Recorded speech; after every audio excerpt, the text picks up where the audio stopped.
Sementara itu, saudara, puluhan anak di kota Banda Aceh mengikuti kitar masal gratis yang digelar oleh KPJ Tawakal dan Organisasi Sunatron Indonesia di Hotel Portola Arabia Banda Aceh Rabu pagi.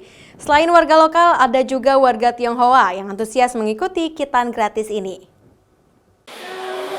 Sebagai bentuk kepedulian antar sesama terutama bagi anak yatim dan kurang mampu, Organisasi Sunatron Indonesia bersama KPJ Tawakal menggelar kitan massal gratis di Hotel Portola Arabia, Pendayung Banda Aceh Rabu pagi. Kitan massal ini diikuti puluhan anak-anak di kota Banda Aceh. Selain warga lokal, ada juga warga Tionghoa yang ikut di kitan. Sedikitnya ada 6 anak-anak Tionghoa yang ikut kitan massal ini. Selain kesehatan dan kebersihan, kitan ini juga wajib dilakukan laki-laki maupun perempuan, mulai dari usia bayi hingga dewasa. Namun disarankan ada klasifikasi usia yang ideal untuk dikitan. Adapun kitan dilakukan dengan metode sunatron klem, sehingga usai dikitan anak-anak bisa beraktivitas normal kembali tanpa ada keluhan rasa sakit. Program ini memang kita gratis, kita coba galang dana, jadi donasi, kita lakukan donasi, juga bekerjasama dengan lembaga-lembaga yang ada di sini. Kita galakkan memang program kita ceria, jadi tidak melihat agama.